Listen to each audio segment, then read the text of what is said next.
Ainuz. Meu nome é Karim Ainuz, eu sou o diretor do filme A Vida Invisível, que teve sua primeira exibição pública ontem à noite aqui na abertura do Cine Ceará, e talvez tenha sido uma das noites mais emocionantes da minha vida profissional, acho que pessoal também. Foi muito bonito e foi muito comovente poder estrear esse filme, que apesar de ter sido filmado no Rio, de estrear no lugar onde eu nasci, no primeiro cinema onde eu fui na vida. Em primeiro lugar, justamente com o prêmio, a homenagem de carreira, há muitas referências de seus filmes dentro desse filme, pelo menos do que nós críticos podemos ver. Como foi construir essa narrativa e como é essa evolução desse olhar? Você olha para trás e percebe essa bagagem presente na hora de filmar? Olha, primeiro que é uma adaptação, então é uma aventura inédita, assim, eu nunca tinha feito uma adaptação na minha vida.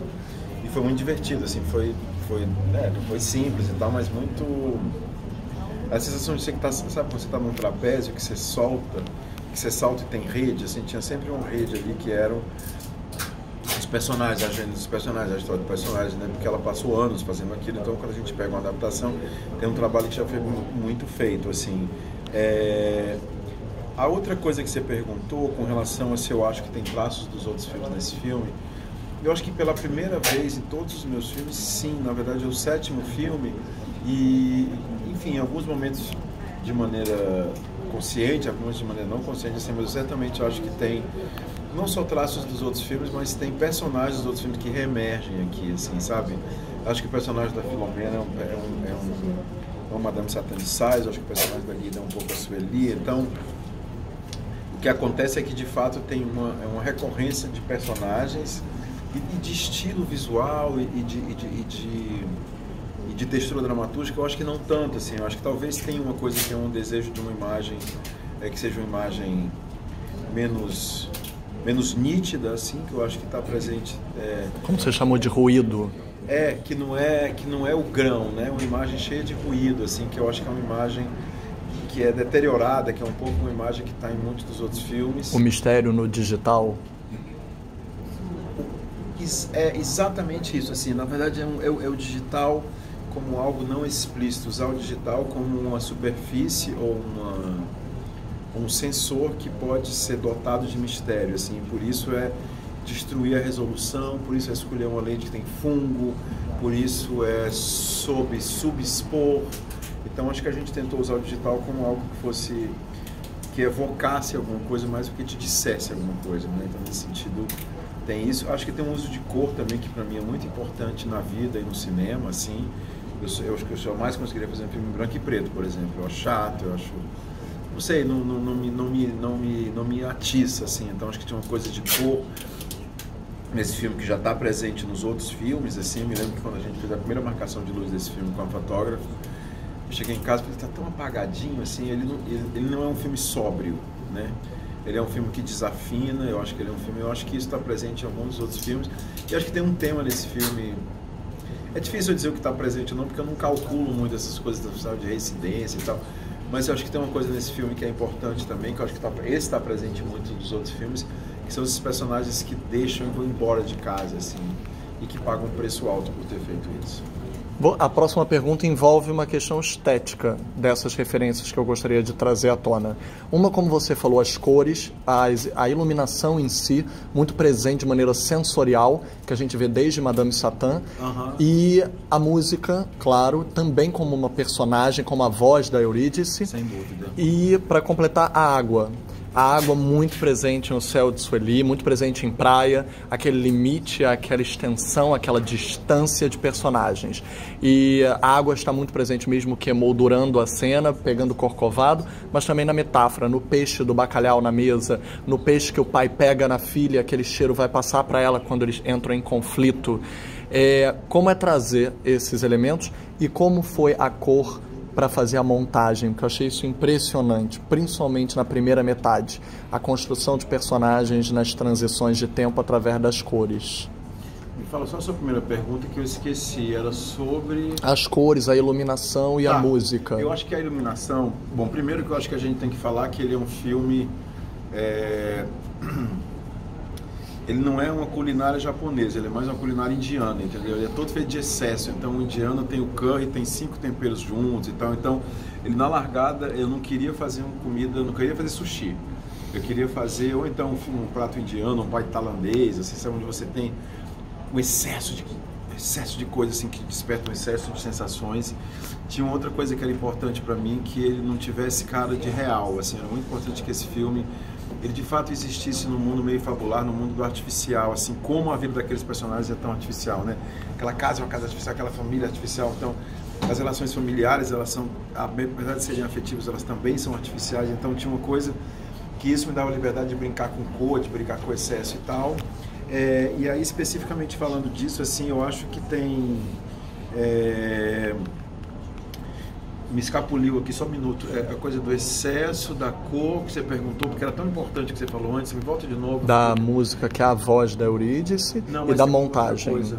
Não, tem uma outra coisa antes que era importante que você me perguntou, que é a coisa do excesso, a coisa da cor, a questão do artificial, a questão da interpretação também, que é excessiva, mas é tão importante que você me perguntou, cara. A música como identidade eu já havia falado. Não. E o mar, claro, a água mas como antes, limite. Era música, mar, tinha uma coisa anterior, que era excesso, cor, artifício... Sensações, o sensorial. A luz. A luz. A luz era muito engraçado, porque eu fui entendendo o que era o artifício e tal. Aí um dia eu estava sentado num set e a Helena, a fotógrafa, ela, com um HMI, ela tirou a janela, porque ela achou que tinha que equilibrar o exterior com o interior. Ela tirou a janela, botou um braço assim e um HMI gigante para dentro da sala, entendeu? E falei, uau, que filme de gente rica, né? Um HMI gigante lá de fora e tal, que legal, nunca tinha usado o HMI assim e tal. Aí eu olhei aquela luz e eu sempre achei tão bonito a luz da HMI, porque tem uma coisa meio artificial, né? Que quer ser natural, né?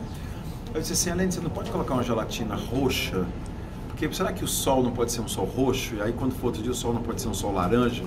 E eu falei isso muito intuitivamente, assim, e aí foi que eu entendi que, na verdade, esse filme só ia dar certo se, na verdade, eu construísse uma outra ordem do real, assim, né? Que fosse artificial, que fosse excessivo e tal. Então eu queria falar da luz, assim, a luz do filme inteiro era muito colorida, assim, mas ela é muito colorida não por ser bonito usar gelatina, acho que a gente acabou com o estoque de gelatina no Rio de Janeiro para fazer esse filme, mas a gente usou muita gelatina porque era muito importante construir sensações através da cor, de luz, assim, porque às vezes tem duas coisas engraçadas no cinema, a luz e a lente, geralmente parece que nunca as pessoas falam muito disso, são elementos fundamentais na construção da linguagem cinematográfica. Então a luz era importante, a música, claro que a música foi uma escolha de dramaturgia, assim, um personagem invisível, um personagem mudo, um personagem que não tem voz, e a música eu acho que é a expressão mais sofisticada da alma humana, assim, na verdade. Eu acho que eu sinto que eu sou ser humano quando eu ouço música, entendeu? Porque é um negócio que é meio mágico, você não tem como, vai tum, tim, tum, tá, tá, e o negócio faz assim com você. Então a música era muito importante, que fosse um personagem que quisesse falar e não pudesse, e que a fala desse personagem fosse musical, fosse poética. Então ela ser pianista era parte dessa reflexão. E tinha uma outra coisa no filme também, que é o seguinte, todo mundo fala assim, porque é muito manipulador o uso de música, não nesse filme, mas em geral, né? Se fala muito de crítica de música, e o que eu acho que eu assumi nesse filme, tudo é manipulador, mas eu tenho que manipular de maneira sedutora, entendeu? Porque tudo é manipulador, assim. E então, a música foi uma coisa que eu nunca fiz antes, e que eu, nesse filme, tem um excesso de música, e ela...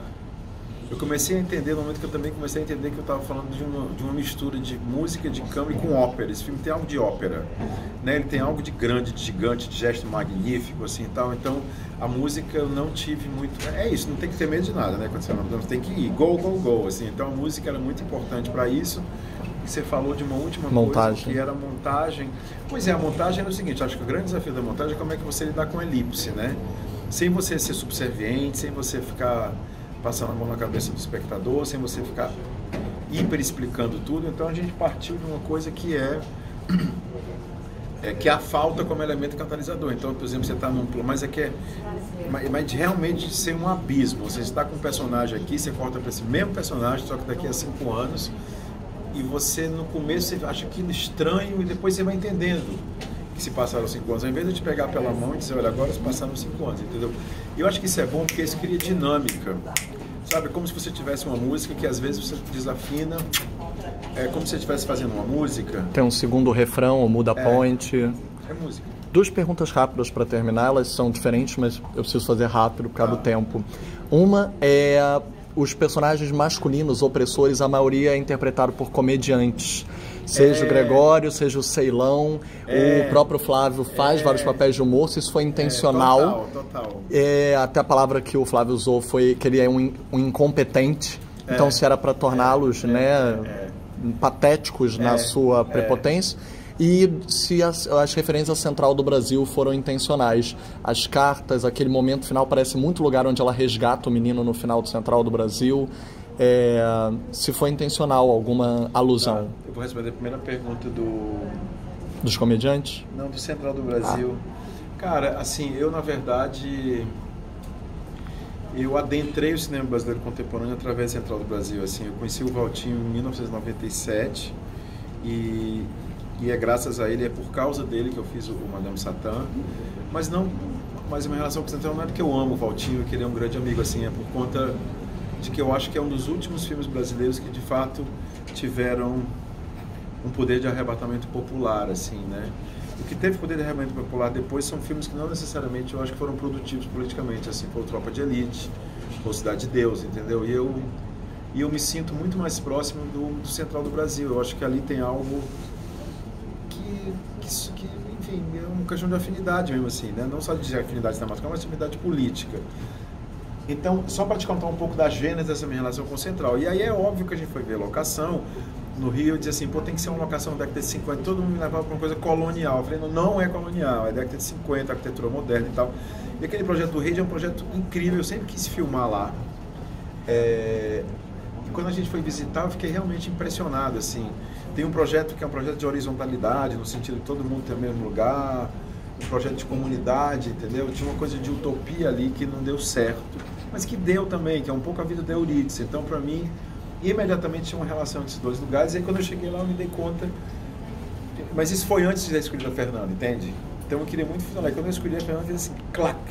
Eu acho que isso aqui, aí alguém disse, não, vai ficar muito parecido com o Central. Eu falei, que bom.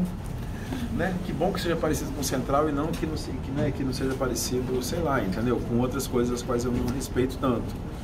Então, foi muito orgânico, assim, mas de fato tinha uma vontade disso. E aí tinha uma outra coisa que você me perguntou. Os comediantes tinham um desejo de dar a essas pessoas, que são os personagens masculinos do filme, a primeira coisa, eles não podiam ser... Eu falo para todo mundo assim, o filme ele foi classificado na Ancine, em determinado momento, como um filme androfóbico. A gente mandou o dossiê e as notas que ele era androfóbico, que ele é um filme que era contra os homens e tal. E ele era androfóbico de propósito, porque tem um monte de filme misógino, não tem? 90% de filme misógino. Eu falei, vamos para um filme androfóbico, eu acho legal. Mas aí eu comecei a entender que talvez, como esse ato de violência, né, de confronto frontal, assim, eu fiquei com medo disso virar contra a gente, assim, ó, tá vendo? Por isso que não presta essas mulheres, porque esses homens aí, tudo é um homem falso, isso não existe. Aí eu tentei entender como é que eu podia humanizar sem, no entanto, deixar de que eles fossem tóxicos, né? Porque eles são todos tóxicos, porque nascer homem é um fato tóxico quando você vive dentro de uma configuração patriarcal. E aí eu falei, como é que eu vou fazer isso? Então, assim, o Gregório eu sempre fui muito fã dele como comediante, mas eu achava que ele tinha um talento de ator que era maravilhoso, e ele tem uma coisa que todo ator bom na minha vida, até hoje que eu sinto muito, o bom ator ele não se apaga completamente. Por exemplo, a pior atriz contemporânea do cinema que eu acho é a Nicole Kidman, assim, porque a Nicole Kidman é uma página branca, é chata, é pálida, entendeu? Ela faz qualquer papel brilhante. Meryl Streep, eu acho insuportável Meryl Streep, entendeu? Porque a Meryl Streep, ela faz qualquer coisa, ela faz bem feito, entendeu? Eu me interesso muito mais por atores que não conseguem fazer todos os papéis ou que trazem para o papel que tem alguma coisa que eles não conseguem controlar de si mesmo, né? E o Gregório, ele é inteligente, ele é contundente, ele é presente, mas assim, meio segundo você tá rindo, entende? Mas era uma construção muito sutil, assim, porque na verdade não dá pra fazer aquele marido malvado ia ficar ridículo. Aí o que é que eu fiz? Eu peguei, fantasiei ele de Nelson Rodrigues, tem um monte de pinta no rosto dele, e ficava controlando o tempo inteiro ele para ele não resvalar pro cômico, mas esse quase resvalar era muito bonito, assim, né? Porque isso dá um tom tão patético a esse personagem que você não consegue ter raiva dele, você consegue ter talvez nojo, você consegue talvez rir com ele. Então acho que isso é muito mais insidioso enquanto construção de personagem, que é simplesmente um vilão de bigode.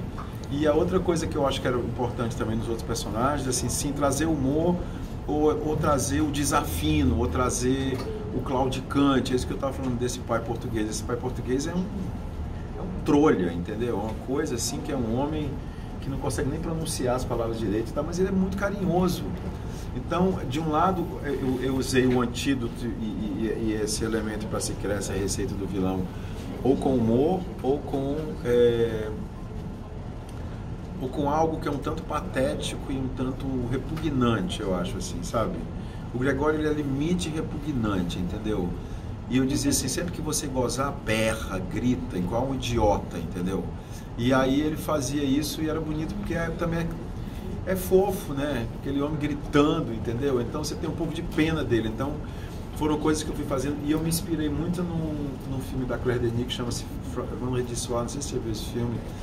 Quando eu vi esse filme, fiquei muito impressionado. Todos os atores são grandes atores de comédia na França. Eu falei, puxa, tem um ruído aí que é muito bacana, porque ele sempre vai...